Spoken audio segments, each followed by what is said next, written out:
beds and ICUs.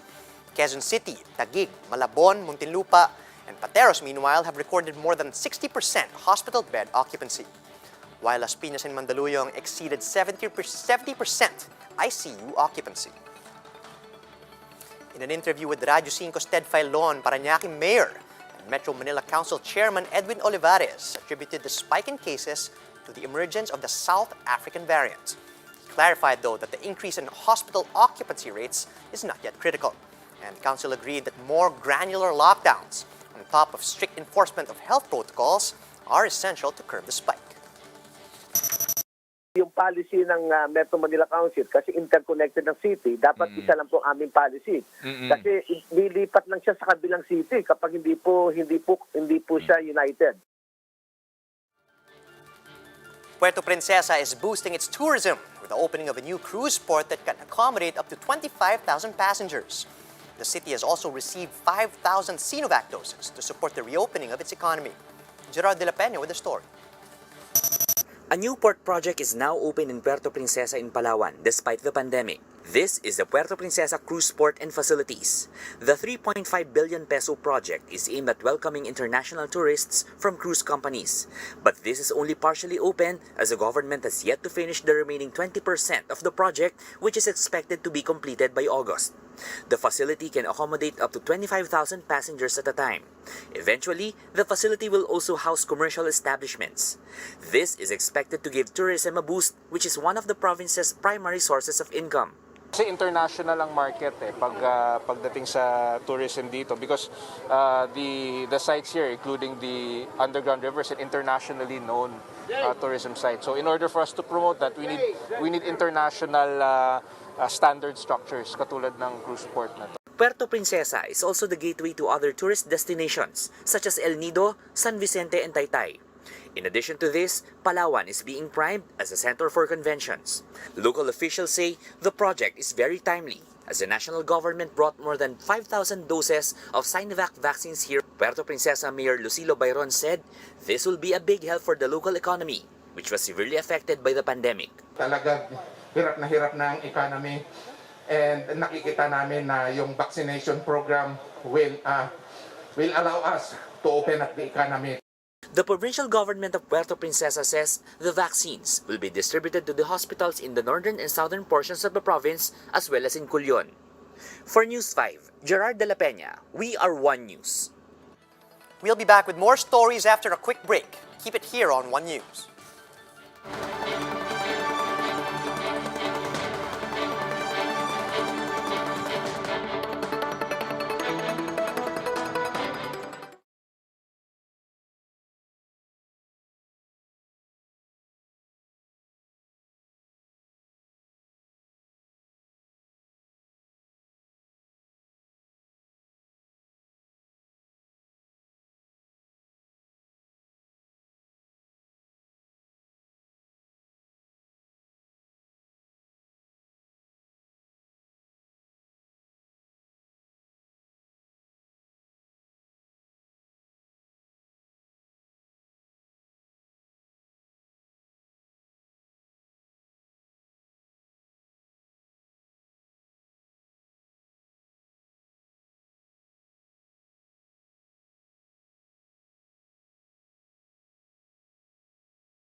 You're still watching One News Now. I'm Charles Lejano. The Agriculture Department just announced that the price ceilings on pork and chicken will remain in effect until April 8. This is despite the series of pork holidays launched by retailers around the metro in recent weeks to protest these price ceilings. Vendors say the price cap is killing their livelihood since they're also getting supplies at higher prices. But Secretary William Dar insists that lifting the price cap will result in a critical rise in prices since the ASF crisis is still affecting production nationwide. Bayan Secretary General Renato Reyes is calling on the Supreme Court to step in and stop the government's crackdown on activists. In an interview with Radyo 5, Reyes says the judges who issued the search warrants against legal activists are just as culpable as the police who carried out the so-called Bloody Sunday raids. The Bayan leader added that thousands of activists have been killed on the power of, quote, questionable search warrants issued by courts. Ang mensahe ng gobyerno sa kanila ay at sa amin ay matakot kami dapat sa nangyayari. Pero I don't think that will happen. At hindi po magpapatahimik yung mga kasamahan natin. We have to demand justice for these people. Nananawagan kami, for example, ito po, clearly sa Supreme Court. The Supreme Court must now step in because the pattern of abuse is very glaring. Nakaabuso na po itong search warrant. Ang dami na po naming kasamahan na pinatay, inaresto because of questionable search warrants. Lawmakers and human rights groups are condemning the so-called Bloody Sunday, where 9 activists were killed in a series of police raids in Calabarzon. The Human Rights Watch said the government's anti-communist campaign no longer makes any distinctions between armed rebels and non-combatant activists, labor leaders, and rights defenders. The group believes it is not a coincidence that the deadly raids happened 2 days after President Duterte ordered the police and military to, quote, kill all communists and to not mind human rights. Gabriela Party List Representative Arlene Brosas says the attacks are clearly part of Duterte's crackdown against human rights advocates who are critical of the government. Representatives from the Bayan Mundo Party List are hoping that the International Criminal Court will start the preliminary investigation into the killings.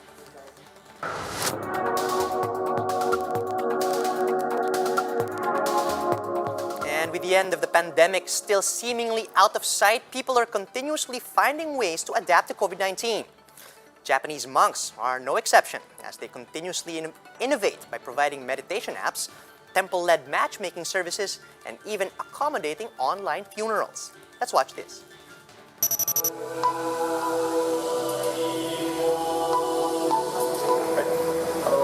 日本には約7万7千の寺院がある。だからコンビニの数よりも多いと言われておりますけれども、大多数の寺院は、いわゆる中小零細な寺院でございまして、多くの寺院はやっぱりこのコロナ禍によってお参り参拝者が減り、またお寺の方から別のお宅にお伺いしてご法事をする機会も減り、非常に多分収入が減って困窮している、そういう状態だと思います。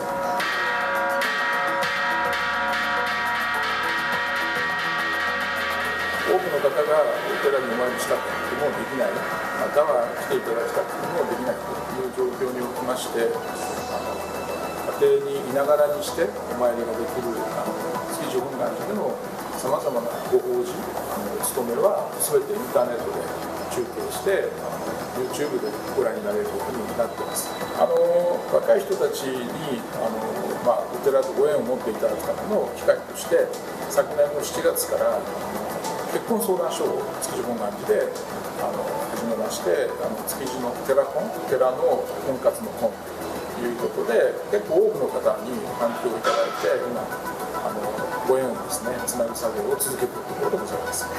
そうですね、僧侶の人たち自身のマインドセットの転換というのが非常に重要でして、私が提唱しているご縁のない人にいかにご縁を持っていただくのか、そしてそのご縁をどうやって深めてまた来たいお寺になっていくのか、そのためにお寺はさまざまなですね行事やそのオンライン法要やそういった新しい仕組みを取り入れるとともに、寺で働いている寺院の自己変革、そういった新しい技術的なものや思想的なものの変換をですね、個人にも求めるという形でいろんな研修をやったり、外部の研修に派遣したり、IT 研修をするための IT リーダーを設けたり、さまざまな取り組みをしています。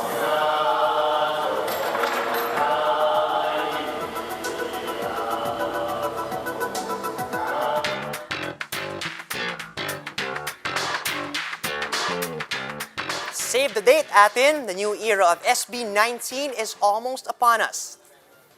In a teaser video for their comeback song, What? Pablo, Stel, Ken, Justin, and Josh showcased a whole new side of the group. And it seems SB19 is ready to break out of their sweet and delicate style to embrace a feistier, angstier era.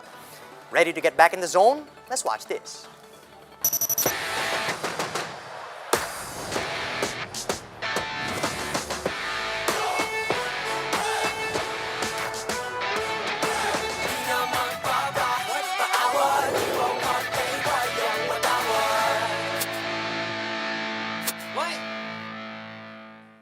And those are the top stories of the hour. Join us later at 1 p.m. as we continue to monitor the day's biggest stories. You can also catch One News on Signal Play. Just register for a free account at www.signalplay.com and stream One News live anytime, anywhere. I'm Charles Lejano. We're One News.